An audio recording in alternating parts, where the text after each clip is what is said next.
As my son grew without a father, to solidify his sense of identity, I would often take him to the Greek Orthodox Church, Saints Constantine and Helen, in 14 Magazine Street, Cambridge, Massachusetts.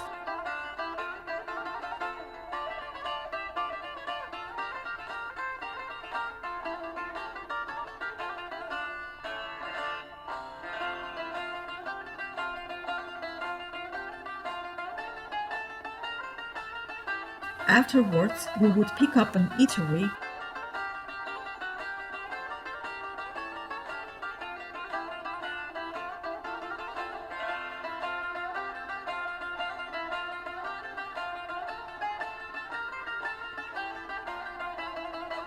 And visit museums, various parks,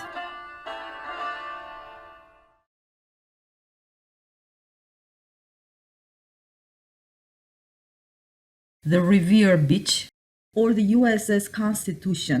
We would also visit Providence, Rhode Island, sometimes even by train. It was so fun. During our Massachusetts years, I took him to Walt Disney World in Orlando, Florida in February 2009, when he was 6. I booked a suite in Staybridge Royal in Kissimmee. In April 2009, I took him to Milton Hershey Chocolate World in Hershey, Pennsylvania.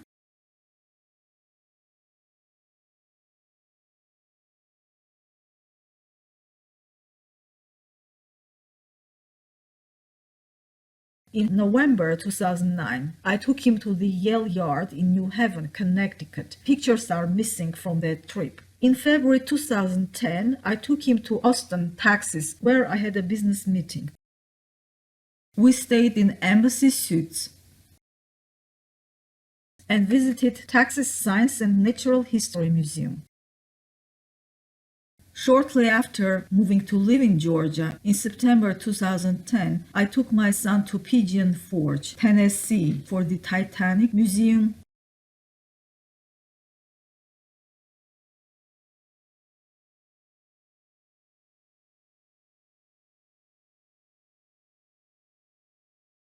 The WonderWorks Upside Down Home,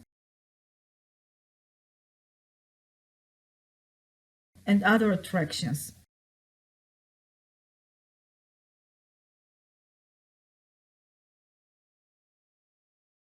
Now, some demented thugs, Armenians of course, with their cognitive dissonance psychosis, spread lunatic and salacious conspiracy theories about me, their projections. And as usual, their every sentence contradicts the other. They also suffer anosognosia, as they are unaware of their psychiatric condition, or are well aware, but they try to empower themselves by bullying somebody else to distract the public inquiry into their grave condition.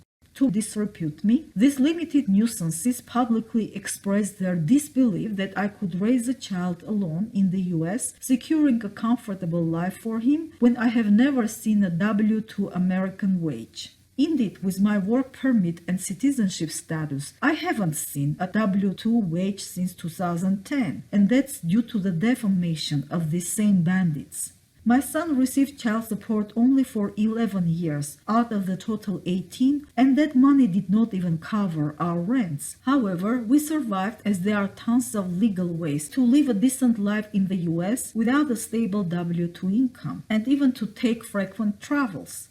These are honoraria, grants, royalties, or low-income government programs that I used once in a while.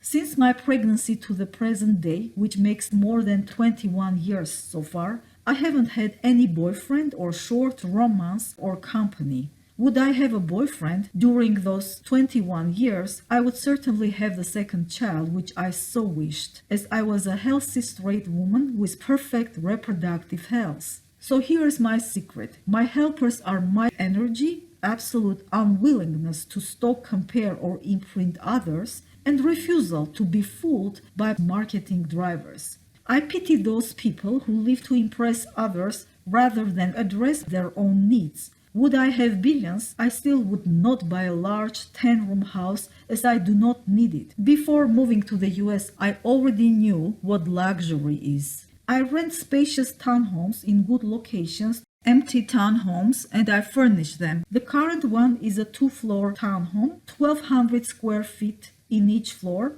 just for 2 of us, me and my son. Worse are the people who attend these criminal bandits' crazy and obscene slanders and libels about me, knowing that all are balderdash lies, but do nothing to stop them. Your silence is crime, because what these demons do to me, they can do the same to each of you if they get maligned and jealous of you. This is their criminal pattern and battle anatomy. They provoke you to respond and then delete their initial offense. They spoil or falsify evidence, they deny their crimes. If they cannot deny, they reverse the events, blaming you for things they have done to you, as if you have written crazy things about yourself on the internet, you have opened embarrassing, horrendous blogs or websites under your name. Finally, if their defense gets harder, they break the cause-outcome chains, they alter temporal orders, they mix dates, misplace or reverse the sequence of events. And they will make sure that there will be no jury trial for you to speak out or present evidence. Their children can do the same to your children in the future, as they carry their demoniac parents' genes. So when these 2 junkie sluts and their lunatic mouthpiece harass your ears with crazy nonsense, record their rants and report them to the police with fresh and direct evidence. Combating this caliber of their evil takes society's joint effort. Learning about my new law degree, Marina Noble had hired a private detective to chase after my life in Georgia. Imagine? And that was confirmed by her trolls' Facebook messages to me, still there. Marina Noble isn't dangerous because of her stalking and doxing mania. She is dangerous because of her limited capacity. In her native country, people named her an imbecile nuisance.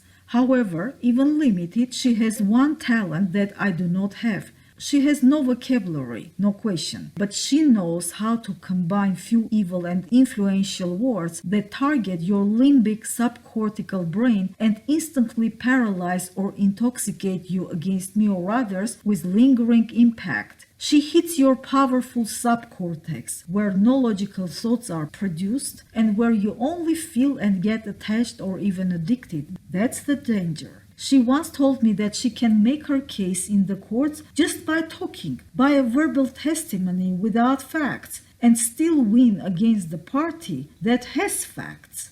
So if you are a pharma company whose philosophy is immorality and death, consider hiring her, because give her a garbage or venom, she will sell it.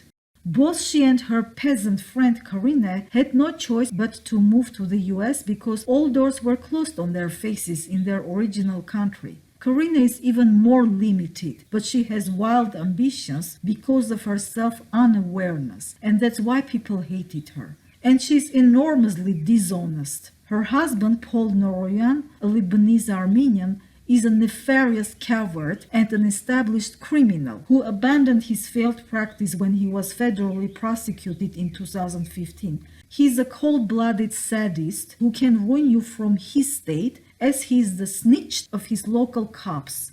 Imagine how bad somebody must be to need a piece of judge-signed paper saying that he's not bad. I have never met or known this one, Araik. He emerged in 2014 by attacking me via Facebook messages under the direction of these sluts and assaulted to slit my throat. As you see, he's a certifiable psychiatric case. The state Georgia does not deal with crimes like theirs. I tried my best to get my justice, believe me. These animals should be federally prosecuted and tried. While looking into their everyday deeds, I assure that the FBI will be shocked by entering a dark mess, as any record in their lives bears some type of crime. Their income tax reports and credits, public assistance program scams, even their marriage or immigration papers, all are full of perjury cases.